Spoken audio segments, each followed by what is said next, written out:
네, 우리는 오늘 어떤 삶을 살았던, 심지어 오늘 마음의 또 삶의 여러 선택들을 통해서 실수했다 할지라도 변치 않는, 예수님의 십자가 사랑을 통해서 변치 않는 우리의 정체성은 의인이며 하나님의 자녀이며 또한 사명에 대해서는 왕같은 제사장으로 다시 모인 줄 믿습니다. 그래서 우리가 하나님 앞에서의 겸손함과 함께 또한 동시에 하나님 앞에서의 자존감, 하나님 앞에서의 그 당당함을 말씀을 통해서 우리가 회복하며 살았으면 좋겠는데요. 오늘부터는 성례, 우리가 저번 주까지 해서 하나님께서 우리에게 주시는 그 은혜 공인된 방법, 은혜의 방법 세 가지를 이제 살펴보기 시작했는데, 기억나시죠? 저번 주까지 살펴본 게 뭡니까?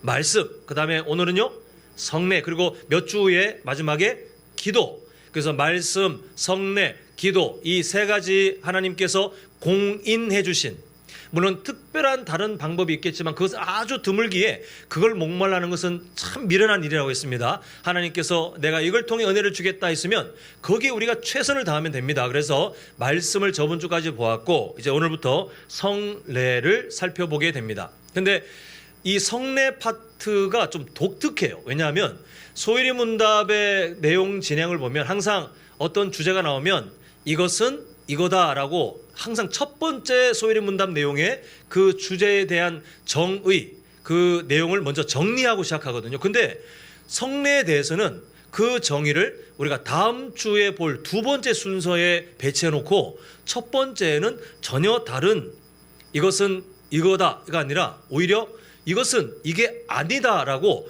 부정어를 사용해서 먼저 어떤 내용을 우리에게 말하고 있는데요. 그 내용이 뭐냐면 성례가 시행되는 것은 이게 아니다라고 하면서 좀 이상하게 구성되어 있습니다. 근데 그 이유가 있어요. 왜 그러냐면 다른 것들은 오해할 여지가 그렇게 크지 않은데 이 성례에 대해서는 잘못하면 우상 숭배와 같이 이게 종교적인 도구로 심각하게 오해 또는 사용될 여지가 있기 때문에 성례는 이거다는 다음 순서로 미루고 이 소일이 문답의 배치를 보니까 성례는 이게 아니다, 이걸 먼저 경계를 하고 있어요. 그래서 우리가 이걸 조심할 수 있도록 먼저 마음을 다잡게 한 다음에 이 내용이 진행되는 것을 우리가 보게 됩니다. 자, 91문 보겠습니다.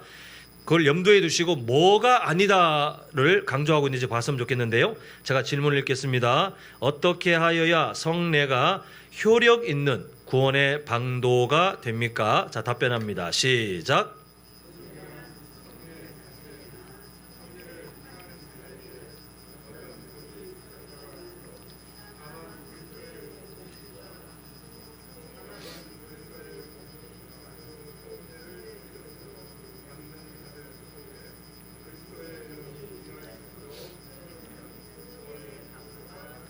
네, 내용을 그 권사님 앞 페이지를 한번 다시 보시면 아까 말씀드린 것처럼 성례는 이겁니다를 말하기 전에 성례는 이게 아니다를 먼저 알려주고 있죠. 이제 제가 자세하게 설명드리겠지만 이 이유가 우리가 오해할 위험이 상당히 크기 때문에 그렇다는 겁니다.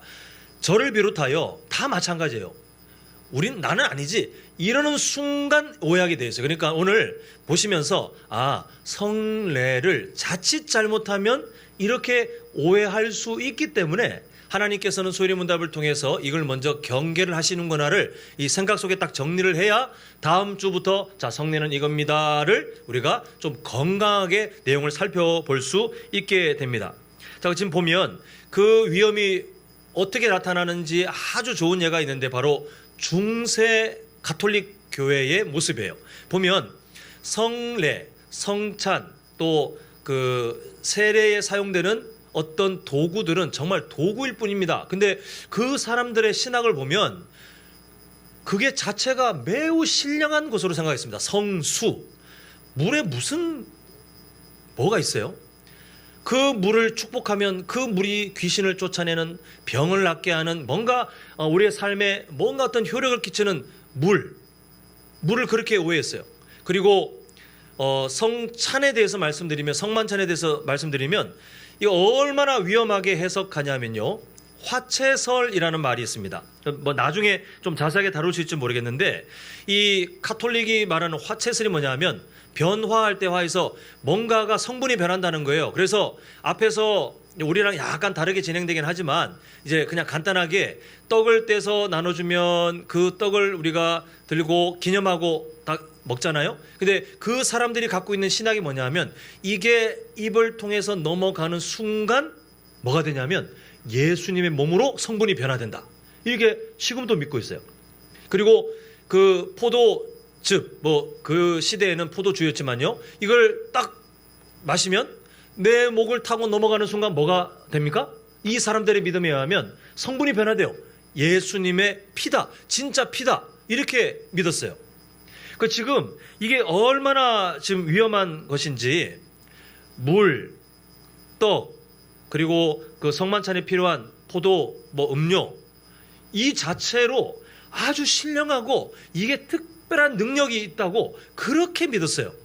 사랑하는 성도 여러분, 우리가 신학, 성경에 있는 진리들을 정립하여 그 내용들을 주제별로 함께 공부하는 신학을 멀리하지 않으셨으면 좋겠습니다. 오늘날 이단들이 판을 치는 이유는 사실 우리 책임이 꽤 커요. 우리가 성경에 가르치는 그 신학들을 교회를 통해서 훈련을 그래도 기초부터 잘 받으셨다면, 이단들이 판을 칠 때에 그 이단들이 설 곳이 없어야 되는데 한국 교회 설 곳이 너무 많아졌어요. 왜냐하면 그냥 믿음 있으면 되고 그냥 신령한 게 되지, 신학 그 뭘 재미없고 딱딱하고 어렵고 그는 목회자들이나 아니면 선교사들이나 배우는 거지 뭘 그렇게 하냐라고 거부하고 아니면 집중하지 않았던 오랜 한국 교회 문화 가운데 틈이 너무 많이 생기는 거예요. 지금 아까 보셨잖아요. 신학은 이론이 아닙니다. 우리의 신앙생활의 길이 딱 정해져요.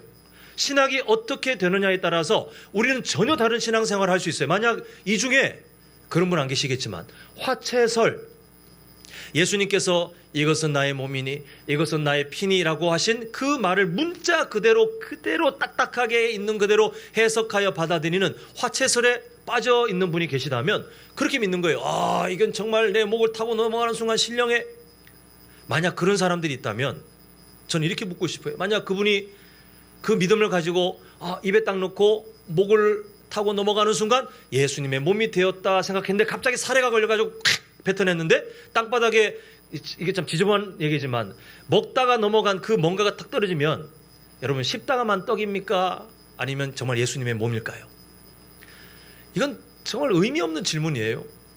근데 그렇게 성분이 변화된다고 믿는 믿음을 지금까지 갖고 있는 것을 우리가 보면서 우리 성도님들 신학, 지금 수요일에 우리가 소일의 문답을 통해서 과거 옛날 교회들이 어린아이들을 교육했던 아동용 교육 자료가 지금 소일의 문답이라고 말씀드렸는데, 그 소일의 문답을 지금 수요일마다 이게 하나하나 살펴보고 있는 이런 과정과 함께 그 외에 앞으로도 어떤 신학에 대한 훈련 과정이나 그런 기회들이 왔을 때에 사모하셨으면 좋겠어요.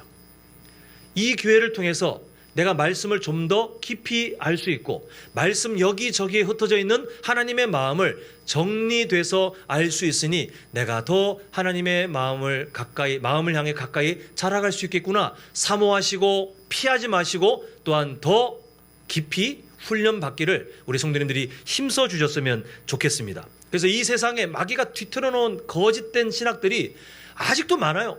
아직도 교회 곳곳에 숨어 있고 성도님들의 삶 가운데 묻어 있을 위험이 있어요. 그래서 우리 성도님들께서 신학을 여러 형태로 접하게 될, 우리 교회에 이제 여러 순서를 통해서 접하게 될 때에 악한 마귀가 던져놓는 거짓말과 싸운다 생각하시고 우리 모두가 같은 마음으로 훈련 공동체 아닙니까? 함께 훈련받는 귀한 우리 믿음의 공동체 되길 간절히 소망합니다. 자, 계속 이어서 가면요, 오늘 소일의 문답 내용을 보니까 성례는 이게 아니다 이렇게 강조를 하고 있는데, 그 첫 번째가 아까 전에 주보를 보셔도 되고 그 내용을 보시면 첫 번째가 성례 자체에 덕이 있는 것이 아니다 이렇게 말하고 있어요. 성례 자체에 덕이 있는 것이 아니다 이렇게 말하고 있습니다. 이걸 왜 경계하냐면 세례식이나 성만찬할 때 사실 우리가 전심을 다하여 찬양과 말씀을 붙들고 우리가 최대한 엄숙하게 그 시간을 하나님 앞에서 지키잖아요. 그때 어떤 사람들은 착각해요. 그 시간에 내가 있는 것 자체로 어떤 신령한 뭔가를 얻을 수 있다는 그 시간 자체가, 그 순서 자체가, 그 행위 자체가 덕이 있다, 우리에게 어떤 효력이 있다라고 믿는 분들이 실제로 계십니다. 위험한 생각이에요. 우리가 사무엘상 4장에서 기억하시죠? 이스라엘 백성들이 전쟁에서 대패한 다음에 와가지고 하나님 때문에 졌는데 우리가 어떻게 할까? 그때 내놓은 답이 뭡니까? 법궤를 들고 나가자. 그러면 우리가 이길 것이다. 하나님과의 관계는 지금 엉망인데 하나님의 그 임재의 상징인 법궤를 들고 가면 이길 거라는 그 믿음이 바로 이거예요. 그거 자체만 있으면 된다. 그 자체가 능력이 있다. 그 자체가 힘이 있다라고 믿는 위험한 생각을 그 사람들이 하고 있다가 더 큰 피해를 입지 않았습니까? 마찬가지입니다. 하나님께서 우리에게 명령으로 주신 성례, 은혜의 그 통로가 되도록 하시는, 은혜의 방법이 되도록 하시는 그 성례를 그 자체로 어떤 신령한 것처럼 그것을 우상 숭배하는 순간 우리는 심각한 타락으로 빠질 수 있어요. 그러므로 그 시간이 거룩하고 엄숙하고 진지해야 되는 것은 맞지만 엄밀히 말하면 그 시간이기 때문에 하나님의 은혜가 임하는 것이 절대 아닙니다. 좋은 예가 그 시간에 앉아있다고 다 은혜 받습니까? 아니요. 저는 별 사람 다 봤어요. 성찬하는데 그 음식으로 세례받은 사람이라는 그 성도가 그 음식으로 장난치는 사람도 봤고 정말 별난 사람들 다 봤어요. 만약에 이 얘기, 사람들이 오해하는 그 성례 자체가 특별하다면 세례를 주는 순간 엄청난 막 성령 충만, 막 사람의 삶이 변화되는 역사가 그냥 막 나타나야 돼요. 성찬하는 순간 사람들이 막 다들 성령 충만해서 예수님의 십자가의 은혜에 모두가 누가 왔든 딴 생각을 하고 있더라도 그 시간이 시작되면 갑자기 사로잡혀서 뭔가 달라져야 되는데 그렇지 않아요. 다 제각각입니다. 제각각. 결국은 이따 뒤에 말씀드리겠지만 시간이 중요한 게 아니라 우리의 마음이 중요해요. 자, 두 번째 우리가 함께 좀 봐야 될 것은 뭐냐 하면 똑같아요. 성례를 행하는 자에게 어떤 덕이 있어서가 아니요 이렇게 말씀하고 있잖아요. 성례는 아무나 할 수 있는 게 아니고 훈련받은 목회자가 하는 것은 맞습니다. 그런데 그 사람에게 어떤 신령한 능력, 그 사람에게 뭔가 아주 영험한 뭔가가 흘러가기 때문에 이 성례가 은혜의 통로가 되는 것이 절대 아니에요. 사람은 은혜를 줄 수 있는 능력이 전혀 없습니다. 이 하나님의 관계에는 관심 없고 사람에게 집중하면요, 인간의 연약함이 어떻게 되냐면 그 사람을 자꾸 도구화해요. 그래서 제가 분일밤 기도회 때 말씀드렸잖아요. 거듭 말씀드렸잖아요. 그 평신도 성직자 나눠가지고 성직자를 우상화해서 그 성직자가 우리 집에 오면 복이 임하고 내가 그 성직자를 특별하게 대우하면 하나님이 더 큰 은혜를 주실 것 같고 다 거짓말이에요. 다 거짓말이에요. 사람을 은혜의 도구로 생각하지 마십시오. 성경에서 그렇게 허락한 적이 없습니다. 하나님께서는 우리에게 경계를 시키시는데 좋은 예가 그 사사기 17장 내용을 우리가 좀 봤으면 좋겠는데요. 이따가 몇 절을 보겠지만 좀 설명드리면 사사기의 특징은 왕이신 하나님이 아예 왕 아닌 것처럼 무시당하는 타락의 시대 아닙니까? 그래서 사사기 17장 6절을 보면 어떻게 시작했냐면 이스라엘의 왕이 없다 이렇게 시작하면서 어떤 타락의 사건을 소개하는데 왕이 없긴 하죠. 그런데 이 내용은 왕이신 하나님이 계시지만 그 하나님이 무시당하는 시대에 이런 일이 있었다를 고발하고 있습니다. 그래서 그 뒤에 이어지는 내용을 보면 7절을 보니까 레위인 청년 한 명이 등장하는데 이 사람이 8절을 보니 자기가 살아갈 생존의 방법을 위해서 떠돌아다닙니다. 근데 원래 레위인들은 하나님께서 파송한 그 지역에 그곳에서 하나님께 예배하며 그 지역에 살아가는 그 이스라엘 백성들을 돕는 그게 사명이에요. 그냥 평생 그렇게 살아가는 거예요. 거기서. 근데 이 사사시대에 한 사건을 통해서 드러내 주시기를 레위인 청년이 먹고 살 길을 찾아 자기가 발령받은 거기를 떠나서 다른 지역에 내가 어떻게 먹고 사나 막 떠돌아다니고 있다는 것은 어떤 의미입니까? 하나님이 정하신 그 법칙들이 다 무너진 사회였어요. 그러니 레위인도 하나님 앞에 갈급함이 없어요. 그저 먹고 사는 마음으로 내가 뭘 하든 그냥 먹고 살면 되지, 사명감이 다 사라졌어요. 그러다가 어떤 일이 있냐면 미가라고 하는 아주 악한, 그 시대를 대표하는 아주 악한 사람과의 만남이 일어납니다. 그때 이해관계가 딱 떨어지는데요. 자, 한번 10절을 보도록 하겠습니다. 자, 10절 함께 보겠습니다. 보시면 미가가 그에게, 지금 레위인이에요. 그에게 이르되 네가 나와 함께 거주하며 나를 위하여 아버지와 제사장이 되라. 내가 해마다 은열과 의복 한 벌과 먹을 것을 주리라 하므로 그 레위인이 들어갔더라. 지금 어떤 상황입니까?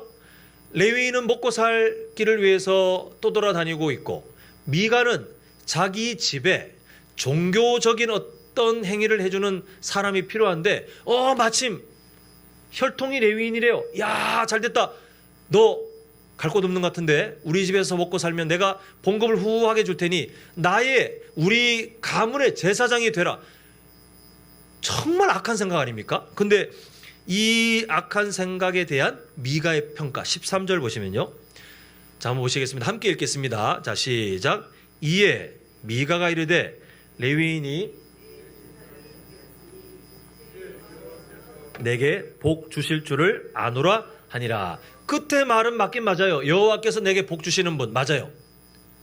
하나님께서 우리의 복을 주관하시니 그 말이 맞습니다. 근데 지금 하는 말이 뭐냐 하면 이 미가라는 악한 인간이 하나님과의 관계는 이미 깨어져 있는 데다가 무엇보다 하나님께서 안 기뻐하시는 레위인을 나의 제사장, 나에게 소속된, 자기가 주인이에요, 나의 제사장으로 삼는 진짜 말도 안 되는 그 악한 짓을 하고 있으면서도 복받을 것을 확신하고 있습니다. 그 이유가 뭐냐 하면 앞에요.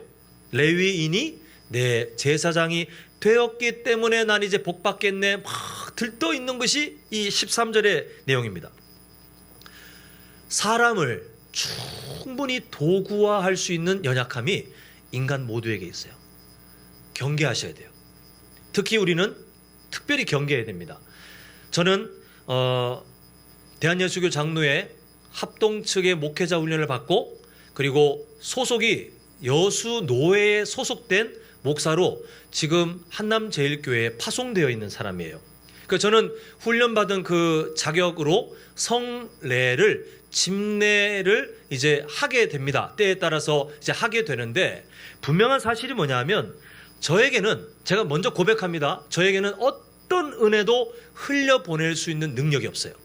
제가 성만찬을 집례하든 세례를 집례하든 제가 뭔가를 해서 참석하신, 함께 동참하시는 어떤 대상자들에게 특별한 은혜를 끼칠 수 있다? 아니요. 저는 아예 지금 말씀드리지만 가능성은 0입니다. 0. 아예 없어요. 성경에서도 저에게 없다라고 저에게 말씀하셨어요. 그래서 성도님들께 미리 뭐 이런 생각 하시지 않겠지만, 오늘 주제가 그러니까 그냥 예를 들자면, 야, 이 목사님이 하니까 성찬이 은혜스럽더라. 이 목사님이 하니까 세례가 참 은혜스럽더라.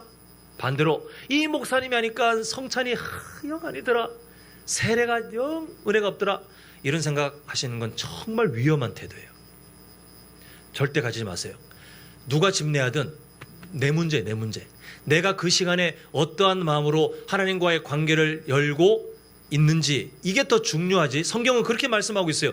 어떤 시간과 사람에게 덕이 있지 않다라고 소위 문답은 분명하게 경계를 하고 있습니다. 왜냐하면 하나님께서는 사람을 은혜를 끼치는 도구, 그 능력의 주체로 우리에게 그 자격을 주신 적이 없기 때문에 그렇습니다. 그럼 우리는 성례에 대하여 우리가 마땅히 가져야 될 태도가 뭐냐 하면, 하나님 은혜 주십시오. 그냥 달라붙는 수밖에 없어요. 겸손하게, 하나님 오늘 성례 진행되는데 은혜를 주시옵소서. 그냥 행사가 아니라 은혜를 주시옵소서라고 갈급하게 매달리는 사람은 하나님이 인격적으로 만나주시면서 은혜를 주시는 거예요. 성찬할 때 기도도 안 해요. 와가지고 이거 성찬이야? 세례할 때 자기는 다 세례받았다고 그냥 멀뚱멀뚱 구경하듯이 보고 있어요.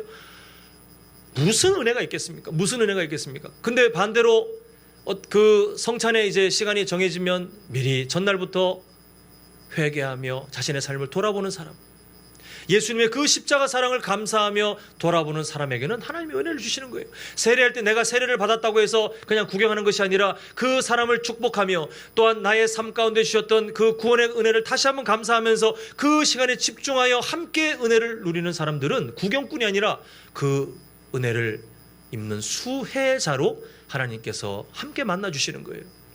그러므로 성례라는 순서나 성례를 집례하는 사람에게 어떤 기대, 어떤 그 은혜도 바라지 마십시오. 이게 진짜 위험한 태도입니다. 그래서 저번 주에 말씀의 주제가 맞췄지만 똑같죠. 말씀도 마찬가지예요. 설교를 준비해서 강단에 서지만 야, 이 목사님 말씀 전하면 은혜 되고 이 목사님 말씀 안 전하면 말씀 전하면 은혜가 안 되고 이건 취향이에요, 취향. 그럴 수는 있겠지만 그 생각은 제가 보기에는 그냥 말씀에서 가르치는 진리로 말씀드리자면 상당히 위험한 생각이십니다. 누가 전하든 그 말씀의 내용이 성경에서 벗어나지 않으면 무조건 아멘이에요.